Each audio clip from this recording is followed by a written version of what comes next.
your trusted source for information on the energy transition. This is the Insider's Guide to Energy podcast.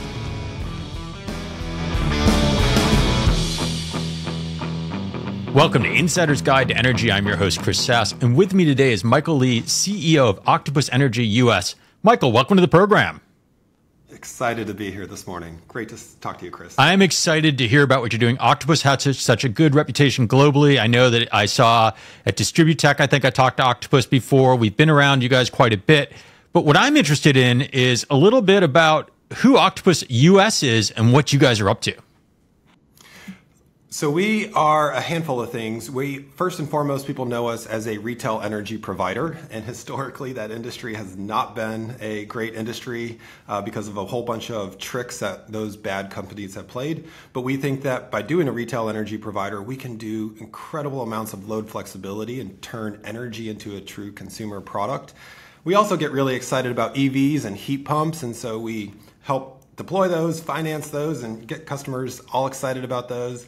And we also have a software stack that we license to other big entities like utilities. So we kind of do a lot of things, but it's all in the name of bringing costs down for decarbonization. All right, so we're talking bringing costs down, decarbonization, consumers, and that all leads back to the grid. I think pretty much everything you're pointing to ultimately gets back to the grid at some intersection. Where are we in the grid? Where are we today? You know, the grid looks a lot more similar to the grid of the past 20 years than the grid of the next 20 years. And that's what we're excited about changing. You know, when you think about the grid, every conversation we seem to have is around the supply side. And it seems to be about these big centrally planned projects and, transmission. And look, we should do a lot more of that stuff. But we've completely forgot about customers and demand flexibility and optimization. And there's a whole new opportunity for us to decentralize the grid. And that is where we are rapidly moving to. We're actually in Texas at the moment. That is where there is the most retail choice. But we're super focused on demand flexibility products that keep lowering costs for customers, because at the end of the day, a lower cost product is the most important thing for customers. When you're talking demand flexibility or demand response kind of opportunity for customers, in the preamble to the call, you and I were speaking a little bit, you said less than 3% of folks actually engage in these kind of programs. What is it that you think is there today? Is it just cost? Is it reducing cost? Because as we talk today, Texas is in a heat wave. It's an extremely hot day in Texas. It's going to be putting pressure on the grid. So is today one of those days where this demand response would be playing into the utilities and helping the utility? Yeah, kind of big picture, kind of framework of setting the table. Here in Texas, while most people don't realize that we have the most wind production than anywhere else, and Texas also has the most solar than any other state in the US, we also have our own electrical island, and within that we have to balance it. But when we think about the next couple of years in the energy transition, ERCOT has already published a report that in the next 5 to 6 years, we're probably going to double our electricity usage. And we're one of the largest electricity usage states already. And we're going to double that. And in the next 10 years, I wouldn't be surprised if we triple or quadruple that electricity usage.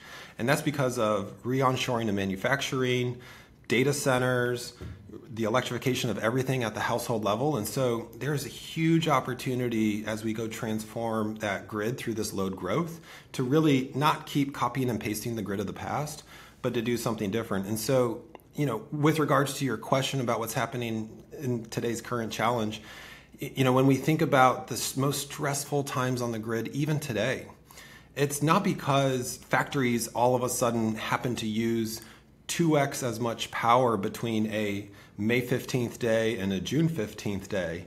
It's because the temperature difference between those days are so stark that household usage is significantly increasing and highly temperature dependent. And so when we think about what's challenging the grid, which is temperature sensitive energy usage, well, guess what? That's probably going to be what the rest of the grid looks like as we go electrify everything. But that challenge is also our big opportunity, because the big opportunity is, how do we intelligently use power to absorb when the wind and solar are hyper abundant and then flex away when we see constraints on the grid, kind of minute by minute as we look at the grid conditions. And so the things that we're learning here in Texas, because we use so much air conditioning, is actually going to be hyper relevant for the rest of the country as we go through the energy transition and have a bunch of heat pumps and EVs and all types of other consumer products working in tandem on the grid to kind of balance in real time. All right, so that was a lot. And when you started talking about storing electrons, basically, is kind of what you talked about, or using them, because electron is only good when it's currently made, right? So we need some sort of either storage, or if we're talking, air conditioning, there's some thermal capacity to the building, so I can maybe turn that down a little bit without an impact to the folks inside, understanding that, but having a significant impact to the grid. Are these the type of things you're looking at, or are you talking about something different here? You're exactly right. And you use the word storage. And I think that's often where a lot of people go to in solving the intermittency or challenges of how renewables ebb and flow throughout the day. And we love batteries, and we're going to build a whole bunch of batteries, but that shouldn't be our primary focus. Our primary focus is to reimagine the consumer experience, because when you think about an electric vehicle, well, that's just a battery on wheels. So why put a battery on the grid just to dumb charge an EV? You should just smart charge the EV, because that's intelligently manageable with the grid. Well, what is a hot water heater? A hot water heater is a big thermal battery. So if you could just intelligently manage that big thermal battery, you don't need a whole bunch of batteries on the grid to non-intelligently manage that thermal hot water heater. Well, what is a household? A household is also a big thermal battery. You either are injecting heating or cooling into the household, and hopefully it is, the new world of energy efficiency is how tight is that thermal envelope to keep that temperature in the house. So if you start reimagining these individual pieces that are interacting with the grid in an energy transition, you realize we don't need to build as much storage as we think we do if we're actually intelligently managing the end user devices to interact with the grid in the right way, to both co-manage for a customer preference and the grid. And I think that's where the new opportunity lies, because historically, we've all thought about demand response as, hey, a grid operator pushes a button and 100 megawatts goes away. But that is the least customer-friendly way of getting flexibility. We need to first understand each customer, millions of customers with millions of devices. What are their preferences? And then we can unpack what is the most amount of flexibility device by device to go get to the grid result that we need to. All right, so this is not a green field. This is a gray field, as we would say. There's homes with grid connectivity today. People are using the power as they are. They have old appliances. They may have a first-generation smart meter or something of that nature in place. How do we get from today to your vision? So we've spent a lot of time over the past 5, 10, 15 years as energy professionals thinking about the energy transition, focused on the wholesale power markets. We think about large solar and large wind projects, and totally, we should build lots of those. That's been my background, and I love those.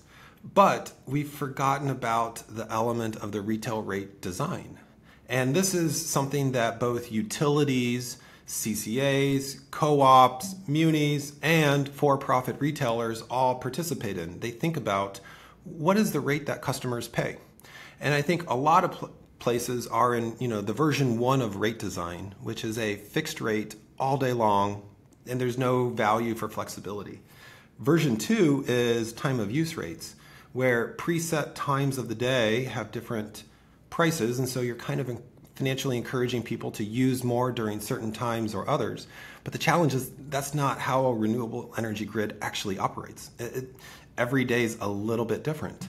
And so I think step 3 is what we call smart rates, where it's still a flat rate, because that's kind of what customers want, but the load serving entity, whether it's the muni, the co-op, the utility, or the retailer, they're the ones doing all the flexibility on the back end. And what they're doing is that they're saying, hey, if you don't want us to control anything, that's perfectly okay. You can pay the standard rate like we're currently offering. But for every device that's interconnected into the system, we'll offer you 20% additional off your rate. So your rates have this lower and lower price effect for the more flexibility, because that's what a load serving entity should be doing, is interacting with the wholesale market, finding the times of constraint, and then moving their actual usage around the market signals that are saying either abundance or constraints, and creating the lowest cost serve profile for all of their customers. All right. So a little bit of a chicken and egg problem, the way you describe it, because what you want is consumers to say, great, I want to have my stuff. I'm willing to give you accessibility, just like folks did with smartphones, right? People will give you all kinds of personal information on their smartphone in order to get some value. So you're saying, let me get some value out of my energy provider. Who's orchestrating and doing this? There's a lot of entities. It's not a single entity. If I'm buying solar or I'm buying some renewable energy coming across from my utility, it's pretty complex. So how does that get orchestrated down to me charging my car tonight? Right. And I think that's why we're stuck in the grid of the past, because that utility should be offering you a smart rate. That utility is the one that is interacting with the wholesale power markets and the power grid. And they're able to see in real time how abundant is the wind, how abundant is the solar. And then they're also the ones that send you the bill, and so can create a lower rate structure for the trade of flexibly charging your EV or pre-cooling your house when the middle of the day is out and it's hyper abundant in solar. And so I think right now those entities are not focused on this, but I think we're still kind of living in the grid of the past. A lot of people think that the more power you buy, the cheaper your rates. And that is the grid of the past. That is a fossil fuel based grid. The grid of the future is the more flexibility you have, the cheaper your rates. And so that is the kind of the new purpose of a utility, a co-op, a muni, a retailer going forward, is to think about how do we drive costs out of the system, and going forward it will always be about timing optimization. And so yes, utilities will be in this position before you know it to help customers create those cheaper and cheaper rates. All right, two things come to mind during that explanation. One is mom and dad shouldn't become energy experts, or shouldn't need to become energy experts. The way you just described it is from someone that's pretty sophisticated and understands how power works, how markets work, and what's going on. But the average person probably doesn't want to be, although it is trending. I see a lot of people that know quite a bit about power now. They're just the average person. But I can't imagine everybody in America is going to go, I got to learn all about all this. So how do we get them to a smart place? Oh, they don't need to know any of this. In fact, this is what the utility should know. You're exactly right. This is our job as an energy provider, is to figure this all out. We have to translate this into a very customer-friendly product. And the way that we do it, here in Texas, is that when customers are shopping, they see both rates. And one rate saves them $600 a year if they connect their EV to their platform or their thermostat to our platform.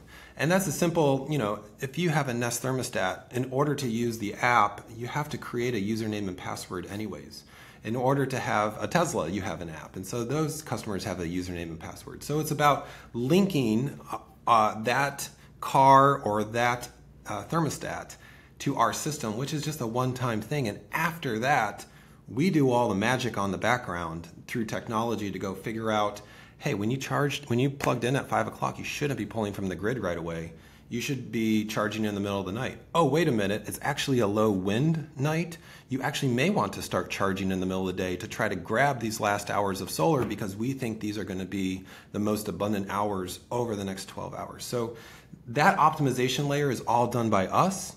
The customer experiences, they get a cheaper rate, and they wake up and 7 a.m. their car is fully charged. They don't really know how or when it happened, because that's not the thing that they should be thinking about going forward. How do you play with the number of companies we've talked about that kind of democratize energy, in their words, and allow me to sell my solar to my neighbors or produce locally and sell it locally and not have to go there? How does that play into this equation? It's a great question. So I think the opportunity is that we're like one of the big guys who interact with the ISO. So we can go create a lot of value from those devices, because PJM and ERCOT and all these ISOs have a full stack of ancillary products, day-ahead energy products, real-time energy products. Because we're a big energy provider, we can go create value in those products and in probably the most full stack way, right? There's not just like one side demand response pool of value that we're trying to tap. It's the full stack, what it costs, literally what it costs to serve a customer, their energy bill. We can collapse that because we're getting charged less from the ISOs. That's really unique. It costs a lot of money to go post capital and participate in wholesale power markets. So I think we're a little bit different in that we're controlling not just for kind of ancillary value streams. It's the whole value stream that your energy bill is. In some places, it's 20, 30, 40 cents a kilowatt hour. So we can try to reduce that full cost structure by managing more intelligently. All right, I get the three elements there. The one thing that tends to sometimes come up is baseload, right? We optimize everything for renewables. We get there, and we get the cheapest price all the time. But I need to have something there to generate what we've traditionally, in the old grid, as you would call it, considered baseload. How does this new world handle baseload, and who pays for it? In some ways, the concept of baseload is a little bit of a myth. Okay. I know that's controversial, but let me unpack that. The reason why we have baseload is there's very weak signals to have any flexibility in load. So of course, there's going to be massive amounts of consumption without even thinking about it. But the reality is, if there are opportunities for customers to have lower prices, for them to especially automate how they use power, then a lot of that quote-unquote baseload kind of goes away. Not all of it, absolutely, but a lot of it does, right? Because why have the hot water heater just turn on whenever when you could actually intelligently be charging that hot water heater for when renewables are abundant? Well, that's a heck of a lot of baseload that kind of disappears. What about EVs? EVs kind of feel like baseload right now because there's very weak signals for customers to actually charge when the grid is abundant. But if you had those signals, meaning the rates that customers pay being lower to more intelligently match when the grid happens to be quite abundant, well, then a lot of that baseload goes away. So I think baseload is more of a reflection of inflexible load. And in the grid of the future, remember, what we're rewarding in the future is flexibility. And so you'll see the elements that can be flexible start moving away. But those elements that are inflexible, we talk about data centers, for example. That's kind of often perceived as baseload. Well, there's maybe a premium going forward for those inflexible assets. If they can't start time matching to when renewables are abundant, that's perfectly fine.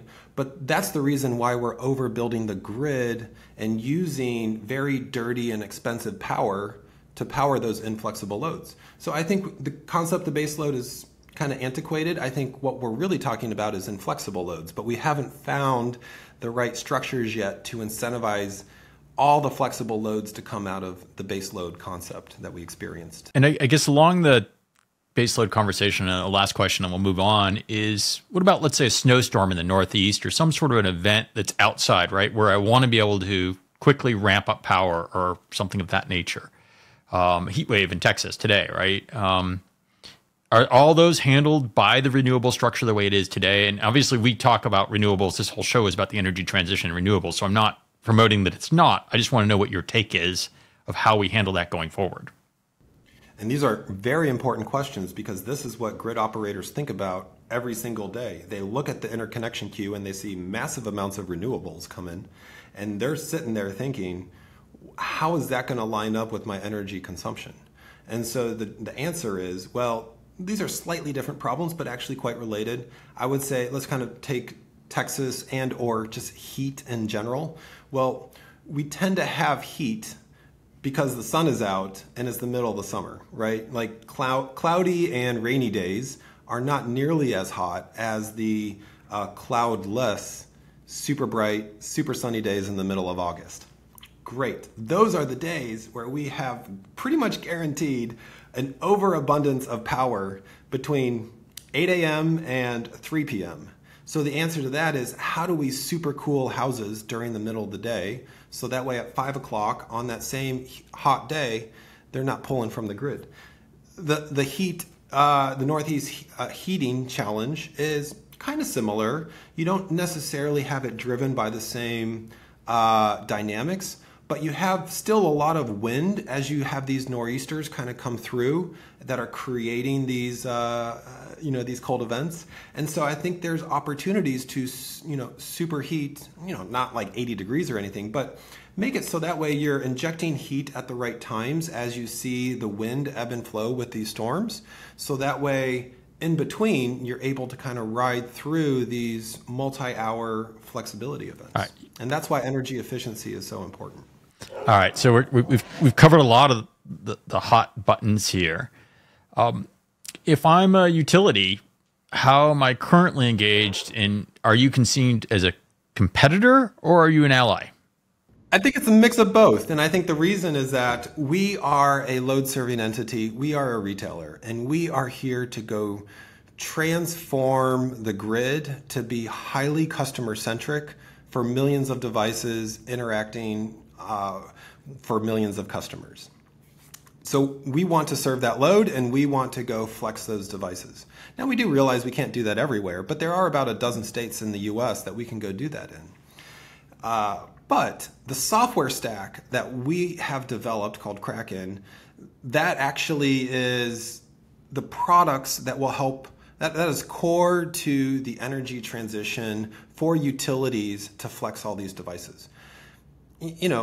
Utilities in general are still broadly living in the grid of the past, where these antiquated systems that are on-prem, frankly, looks nothing like Amazon, right? It's like the inverse of what Amazon looks like today, right? They look more like a Walmart than an Amazon, right? And we want to help move them into a highly digitized Amazon experience. So we do have a lot of utilities that are looking at licensing our software so that way they can go do all the highly customer-centric engagement that is required as part of load flexibility in the future. All right, we've been all over the place in the conversation. I guess, you said you're in Texas right now. What's your plan to expand out, and where do I expect to see you in North America if I'm an energy customer and said, hey, great, Michael, this sounds amazing. What states am I going to be able to get your service from? So broadly, before I answer that quick question, just as a concept about Octopus, we've only been around for just slightly under 10 years. And within that, we've grown to 8 million customers globally and nearly $8 billion of equity valuation. So it's been an incredible growth globally in many, many countries. In the US, we are right now just in Texas. There are about a dozen states that went through retail restructuring in the past. And those are broadly, call it New England through Chicago, all the way down to DC, that kind of little triangle, broadly. I'm just laughing because you called those states. DC and Chicago are clearly not states, by the way. Yeah. Well, Illinois has its own challenge because it's two different power grids between MISO and PJM. But broadly, those are the areas. The opportunity is Texas enables us to send a bill to a customer. And I know that sounds really silly, but when we think about load flexibility, Chris, you just mentioned earlier in the show, the average person doesn't want to have to think about all this. But what do we sell as an energy provider? What do we really sell? We sell trust. We sell an invisible product. And then when you think about load flexibility, that is a second layer of trust that we're effectively selling to a customer. So how do we communicate trust if we can't even have a brand relationship with the customer? That's a big challenge. So in the Northeast, retail energy providers have just done the wrong thing for too long. I think the vast majority of people in the energy transition has never thought about retail energy as a spot to actually go transform the markets. The reality is that because we have rate design, it's actually the perfect place to go do the energy transition. So what has inhibited us so far from growing in those states is that we can't send a bill yet. There's a couple states that are piloting that, where we can have a branded relationship and put a little pink octopus and talk to customers about what we're doing and why we're doing it and why it's good for them personally as well as good for the grid. And so we see pilots in Maryland. Illinois is open to this. Pennsylvania is actually kind of interesting too. And then places where they reward flexibility. And quite frankly, what we're dealing with in Texas, it's not because there's a state level program that rewards flexibility. In fact, there isn't one. It's because the grid is so stressed from all the load growth, as well as pairing that with the renewable energy that we're massively putting on the grid. There's a lot of value for a retail energy provider to just go more optimize the timing of when people are using power. And as we look at the future in the Northeast, we see a challenge of balancing the grid because we see decommissioning of large dirty coal plants like in Maryland. We see load growth happening as well. We see a lot of renewables that want to come on but are very delayed in the interconnection process. And so the financial signals to go balance the grid are becoming quite interesting in the Northeast. And then at that point, yes, then we'll be in many of those states because we'll be a partner to many PUCs to help them find creative ways to balance the grid without layering on additional cost. All right. I think I got the bottom line is when you can do billing and the state's facilitated to allow you to do that, that's where it is. What you said that I disagree with a little bit. I think the consumer relationship is one of the challenges is it's been opaque so far, is transparency and seeing what's going on. That develops the trust that you call trust. I think it's transparency, right? So if you're going to find me the best price, I just want to know that you really are, that I'm getting the best deal and I'm not signing up for a 10-year PPA for something that I have no idea, no visibility to. I think that's the first concern. And the second concern, because we as Americans are used to flipping the light switch and having the lights come on, is reliability. And I've noticed even, I spent a few years in Europe and moved back to my own home here in Maryland. And since I've been back, I've had multiple power outages. It's not as reliable as I seem to remember it. And maybe it's idealistically, or maybe it's because I'm in energy, I'm very sensitive to it. But reliability seems to be it. So people want to pay as little as possible. They want to make sure they are through transparency, but they want reliability. I think that's the average consumer. And then if you layer on top people that are concerned about the environment, I think they put that after those first few. I think everybody would argue that they want a healthy planet, no matter who they are, but they don't want to pay more if they don't have to. I think you're completely right. And I think that, here in Texas, we deal with reliability challenges all the time. And it's not because of the broader power grid, although we do think about that quite a bit. We just had a tornado come through Houston a few weeks ago, and 1 million people got knocked offline, right? In Dallas, we just had another windstorm a couple weeks ago as well, 600,000 people.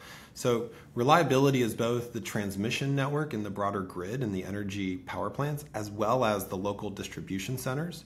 And, we already pay quite a bit for our power bills, so we don't have a whole lot of room to keep increasing costs to have a more reliable grid. Although we do want a more reliable grid, increasing costs is the #1 barrier to our energy transition. However, a distributed grid is both cheaper and lower and more reliability. Meaning, imagine a world, Chris, where if you got a battery at home and your utility said you get 50% off your rate. Sounds pretty good. And in exchange, we're kind of power trading that battery for when the grid is most constrained. And then if the grid locally happens to go down, well, you'll still have some capacity to keep using your power for yourself as we go ride through a momentary outage that happens to be on, say, the distribution network. And so I think there's a world where we can both marry lower costs and higher reliability, but that's going to be through technology and distributed assets. And then they have to be synced with the broader grid in order to achieve the most amount of value for the customer. Well, this has been an amazing conversation. I've enjoyed having you on the podcast. I thank you so much for coming on and sharing your thoughts for our audience. It's been a pleasure. Thanks, Chris. It's an incredible point of time to be in this energy transition. I have a lot of friends in Silicon Valley, and I keep telling them, it doesn't really matter what you're working on. There is no more interesting of a place to be than this industry at this point in time about what we're about to go do as an industry. And so it's very exciting to talk about what the future may hold for us. For our audience, we hope you've enjoyed this episode of Insider's Guide to Energy. If you did, don't forget to subscribe. Certainly take a second and hit that like button and subscribe to us on YouTube. We'll see you again next time on the Insider's Guide to Energy podcast. Bye for now.